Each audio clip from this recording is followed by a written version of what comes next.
Hello दोस्तों, मेरे video में आपका स्वागत है। आज जो है हम जो है कक्षा 10 की जो गणित की किताब है उसकी रिवीजन की जो है पहली क्लास जो है मैं जो है अपलोड कर रहा हूँ आज। जो देखो प्रश्नावली पहली, उसका जो नाम है वास्तविक संख्या है, अंग्रेजी में बोले तो रियल नंबर्स। दोस्तों इसमें देखो इस प्रश्नावली में हमने क्या क्या पढ़ा है कि अभाज्य गुणनखंड, एक तो अभाज्य गुणनखंड सीखा है, एचसीएफ और एलसीएम कैसे ज्ञात करते हैं वो पढ़ा है, और एक सूत्र आया है इसके अंदर एचसीएफ गुणा एलसीएम बराबर प्रथम संख्या गुणा दूसरी संख्या, ये सूत्र इसके अंदर आया है। और दूसरी जो है परिमेय संख्या और अपरिमेय संख्या, ये जो सारी जानकारी जो है इस प्रश्नावली में हमने पढ़ी है। तो मैं जो है वापस आपको रिपीट कराऊँ, अभाज्य गुणनखंड कैसे ज्ञात करें, एचसीएम एलसीएम कैसे ज्ञात करते हैं, इस सूत्र का प्रयोग जो एक प्रश्न में किया गया वो कैसे करें, परिमेय संख्या और अपरिमेय संख्या जो है किसे कहते हैं, जो सारी जानकारी जो मैं इस वीडियो के अंदर जो आपको जल्दी जल्दी से जो है रिविजन करा देता हूँ। देखो दोस्तों, पहले पढ़ते हैं अभाज्य गुणनखंड कैसे करते हैं। देखो मैं कोई संख्या ले लेता हूँ 156, यहाँ पे 156 मैंने एक संख्या ले ली दोस्तों।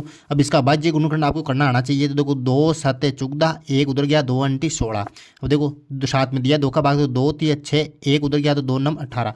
अब दोस्तों देखो इसमें अंदर 3 का जा रहा, 3 एकम 3, 3 तिया 9 और 13 एकम 13। अब दोस्तों इसको जो है अभाज्य गुणनखंड के रूप में लिखना है, यानी कि गुणनखंड करके लिखना है। देखो 2 गुणा 2 गुणा 3 गुणा 13 गुणा 1 बराबर किसके हो जाएगा 156 के। इस प्रकार से आपको लिख के आना है, तभी जो आपका आंसर सही होगा। तो ये जो है हमने सीख लिया अभाज्य गुणनखंड करना।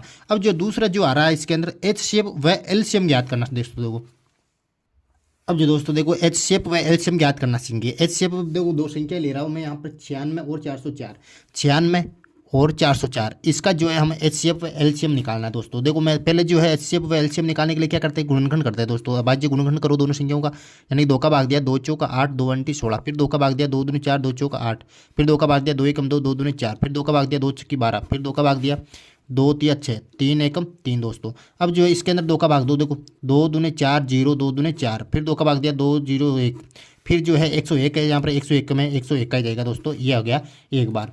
अब जो दोस्तों इनको अभाज्य गुणनखंड के रूप में लिख लो। इधर देखो कैसे लिखते हैं इसको, देखो गुणा के रूप में लिखो, 2 गुणा 2 गुणा 2 गुणा 2 गुणा 2 गुणा यहाँ पर 3 गुणा 1 लेना मत भूलना दोस्तों, 1 लेना है ना। ये हो गया किसका अभाज्य गुणनखंड, 96 का अभाज्य गुणनखंड के रूप में लिख दिया। अब जो 404 को लिखो, 404 को इसको लिखो 2 गुणा 2 गुणा 101 गुणा 1। दोस्तों अब देखो दोस्तों यहाँ पर मैं एच शेप ज्ञात करूंगा। एच शेप दोस्तों ये ध्यान रखना, एच शेप को महत्तम समापवर्तक भी बोलते हैं, महत्तम समापवर्तक, समापवर्तक ये सब भी आ सकता है। महत्तम समापवर्तक याद करो, हिंदी में बोलते हैं H shape, high common factor है ना।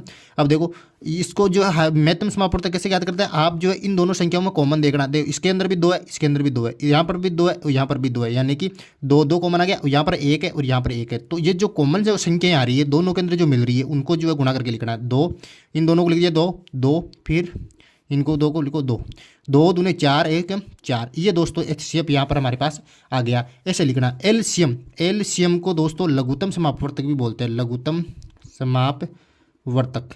लघुत्तम समापवर्तक कैसे ज्ञात करते हैं, यानी कि ये जो कॉमन जो संख्या आ रही है उनको एक बार लिखना है, एक बार गुणा करना, 2 गुणा 2 गुणा 1, यानी कि मैंने ये लिख दिया वापस 2 गुणा 2 गुणा। अब इनको वापस नहीं लेना है, इनको भूल जाओ, इनको नहीं लेना है वापस।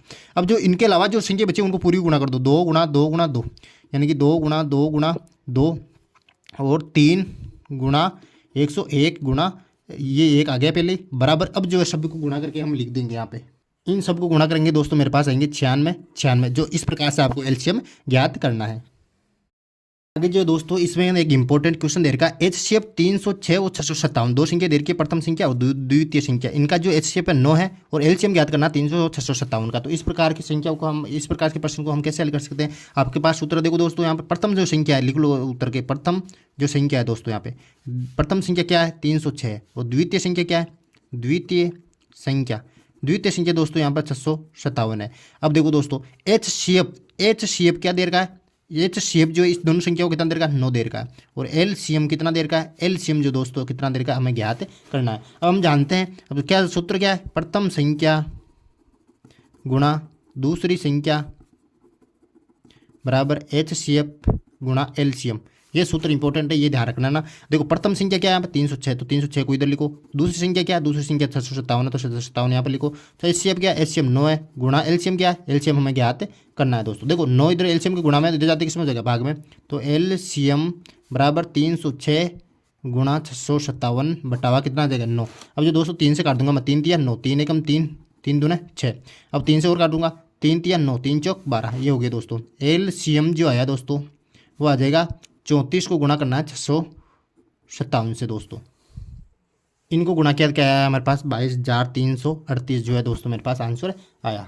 वेरी सिंपल दोस्तों। दो संख्या आती है परिमेय संख्या और परिमेय संख्या क्या होती है। परिमेय संख्या वे होती है वह संख्या है जिनको p बटा q के रूप में लिखा जा सकता है, जहां p व q क्या होता है पूर्णांक होता है और q जो है 0 के बराबर नहीं होता। वो परिमेय संख्या क्या होती है वह संख्या है जिनको p बटा q के रूप में नहीं लिख सकते, जहां p व q क्या पूर्णांक है और q is not equal to 0। ये दोनों की मैंने परिभाषा बता दी है। देखो दोस्तों एक प्रश्न है, सिद्ध कीजिए कि √3 एक परिमेय संख्या है। इसको सिद्ध करके बताना है। देखो यहाँ पर जो है आपको इसका उल्टा मानना है कि √3 क्या एक परिमेय संख्या है। माना √3 एक परिमेय संख्या है, परिमेय संख्या है।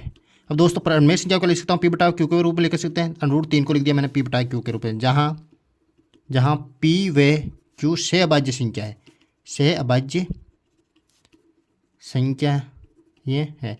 सहभाज्य संख्याओं का मतलब होता है p में p का भाग जाता है और q में q का भाग जाता है दोस्तों। इनमें जो एक दूसरे का संख्याओं का भाग नहीं जाता है। अभाज्य संख्या ये है और अभाज्य संख्या ये है। अब जो दोस्तों देखो √3 के नीचे कुछ नहीं आती एक, अब आप वज्र गुणा कर दो। √3 को q से किया, √3 q p को 1 से किया तो p आ गया दोस्तों यहाँ पर मेरे पास। अब जो √2 को उठाना है तो दोनों तरफ में वर्ग कर दूंगा, दोनों तरफ वर्ग करने पर दोनों तरफ वर्ग कर दिया मैंने।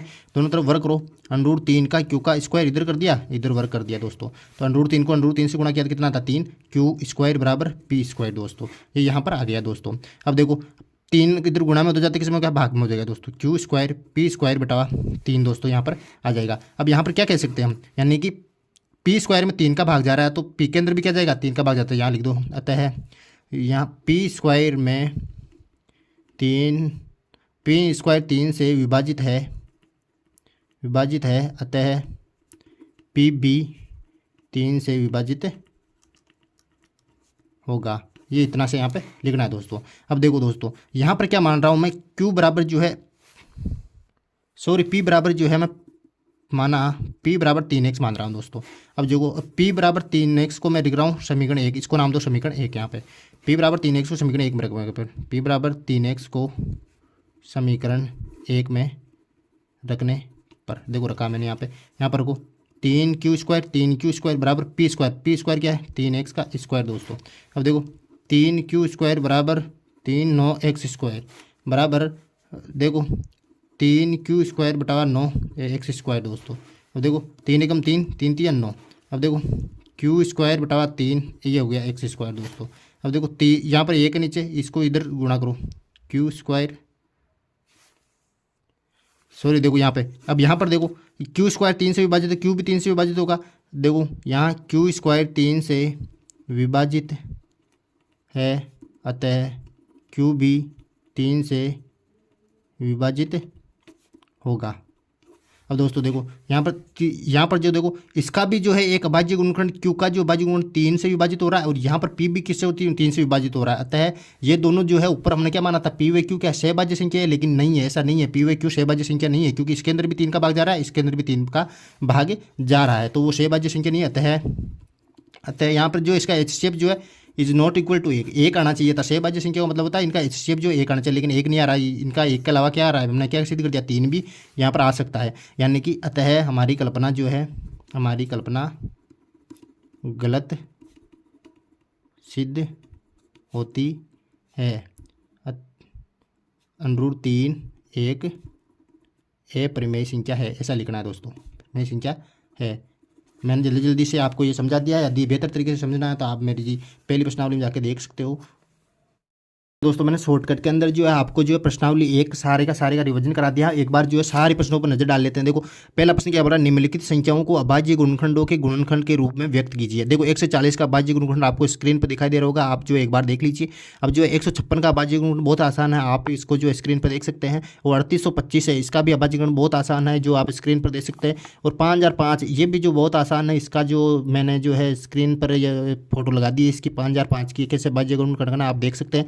और 6429 इसका भी जो अभाज्य गुणनखंड बहुत आसान है, मैंने स्क्रीन पर अटैच कर दिया है फोटो इसकी, आप जो है आसानी से देख सकते हैं दोस्तों। अब देखते हैं हम दूसरे प्रश्न की ओर चलते हैं। देखो दूसरा प्रश्न क्या बोल रहा है। दूसरा, पूर्णांकों के निम्नलिखित युग्मों के एचसीएफ और एलसीएम ज्ञात कीजिए तथा इसकी जांच कीजिए कि दो संख्याओं का गुणनफल एचसीएफ गुणा एलसीएम है। देखो दोस्तों 26 और 91 का एचसीएफ और एलसीएम मैंने अभी भी बताया कि कैसे ज्ञात करना है एचसीएफ एलसीएम, वैसे ही जो 26 और 91 का आप ज्ञात कर सकते हैं। मैंने जो है स्क्रीन पर इसकी भी जो है आवाज फोटो अटैच कर दी है। अब देखो 510 और 92 का इसी प्रकार से आपको निकालना है एचसीएफ एलसीएम, स्क्रीन पर आप देख सकते हो। और 336 और 54 का भी जो है आप जो आसानी से एचसीएफ एलसीएम निकाल सकते हो और जांच कर सकते हो दोस्तों। मैंने जो है फोटो जो है स्क्रीन पर अटैच कर दी है, आसानी से आप ज्ञात कर सकते हो। देखो तीसरा क्या बोलता है, अभाज्य गुणनखंड विधि द्वारा निम्नलिखित पूर्णांकों के एचसीएफ और एलसीएम ज्ञात कीजिए। देखो दोस्तों यहाँ पर जो दो संख्याएं थी और यहाँ पर कितनी है, 3 संख्या है, 12, 15, 21 ज्ञात वैसे ही करना है एचसीएफ एलसीएम, इसमें जांच नहीं करनी है।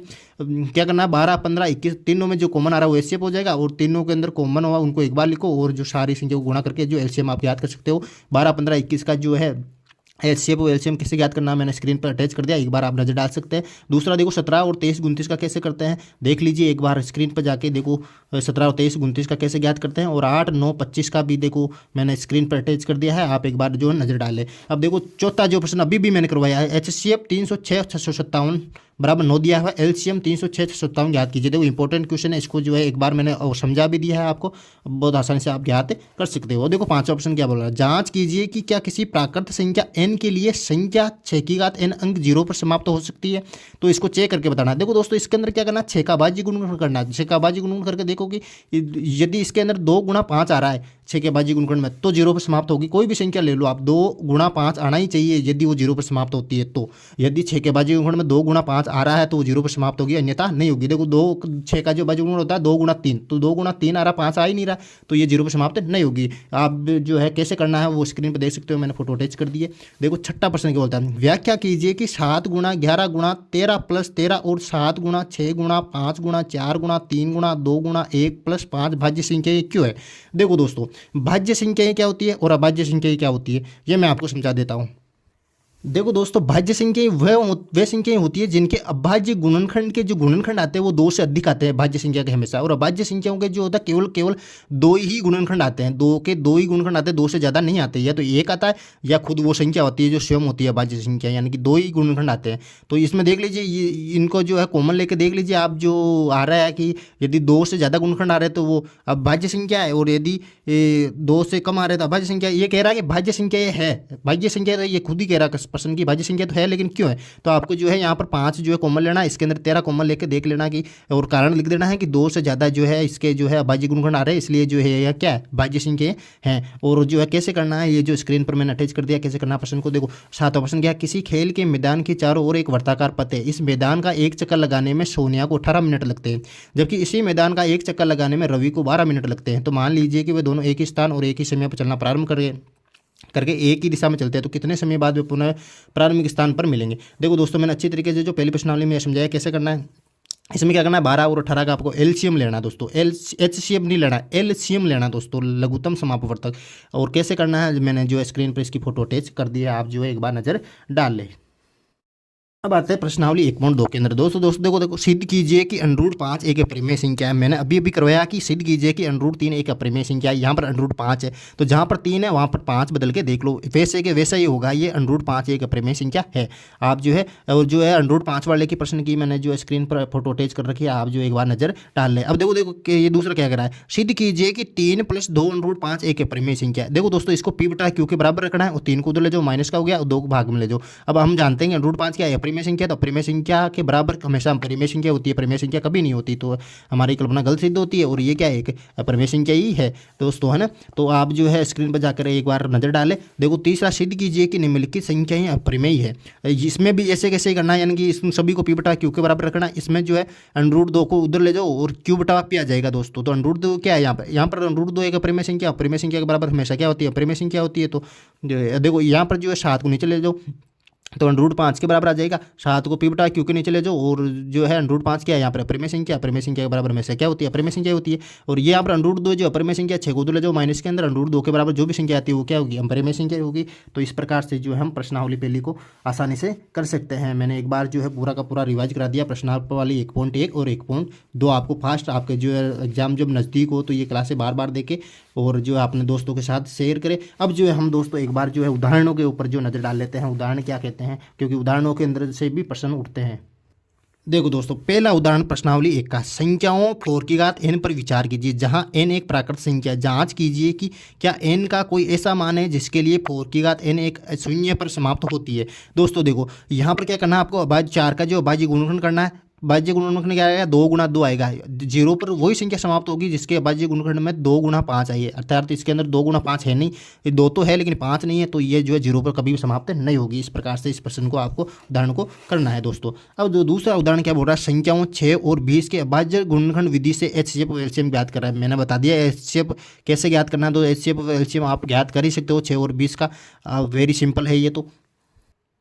देखो दोस्तों आगे जो तीसरा उदाहरण है, अभाज्य गुणनखंड विधि द्वारा 96 और 404 का HCF ज्ञात कीजिए और फिर इनका LCM ज्ञात कीजिए। देखो दोस्तों ये कह रहा है कि 96 और 400 का पहले HCF ज्ञात करना फिर LCM ज्ञात करना। दोस्तों यहाँ क्या करो, आप HCF ज्ञात कर लो, पहले HCF ज्ञात करके वो जो प्रथम संख्या गुणा द्वितीय संख्या बराबर HCF गुणा LCM वाला वो सूत्र लगा दो। HCF तो आपको पास आ ही जाएगा पहले अभाज्य गुणनखंड विधि से, और 96 पहले प्रथम संख्या हो जाएगी, 404 क्या होगी दूसरी संख्या हो जाएगी, और फिर जो है इधर वाली का HCF का इसके में अंदर भाग देना, 4 आएगा HCF इसमें, 96 और 404 इसमें काट के 96 जो इसका आप फाइनल आंसर आ जाएगा। दोस्तों अभी जो मैंने करवाया था उदाहरण के अंदर अभाज्य गुणनखंड, यही है वो उदाहरण। देखो आगे क्या, 3 संख्याओं का, संख्या 6, 72, 120 का अभाज्य गुणनखंड विधि द्वारा HCF LCM ज्ञात कर सकते हो। देखो तीन संख्या है तो क्या अभाज्य गुणनखंड करो 6, 72, 120 का, और जो है कॉमन ले लो HCF आ जाएगा, और LCM में जो सारी संख्याओं को गुणा, HCF को छोड़कर सारी संख्याओं को गुणा करने पर क्या हो जाएगा, LCM हमारे पास आ जाएगा। अब दोस्तों देखो पांचवा उदाहरण अभी भी करवाया कि सिद्ध कीजिए कि √3 एक अपरिमेय संख्या। अभी भी मैंने करवाया कि उस भी प्रकार से जो इस प्रश्न को करना इंपॉर्टेंट है, ध्यान से देख के जाना, एग्जाम में नज़र डाल के जाना, ये जो है इंपॉर्टेंट प्रश्न है।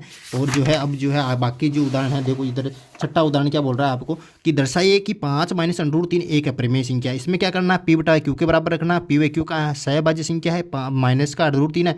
अब जो देखो 5 को दूर ले जाएंगे तो माइनस का हो जाएगा, दोनों तरफ माइनस से गुणा करेंगे तो ये वापस जो है प्लस का हो जाएगा, और माइनस का p बटा q हो जाएगा। √3 हम जानते हैं √3 क्या है, अपरिमेय संख्या है, अपरिमेय संख्या के बराबर क्या होती है, हमेशा अपरिमेय संख्या होती है, तो हमारी कल्पना गलत सिद्ध होती है, अर्थात ये क्या अपरिमेय संख्या होती है।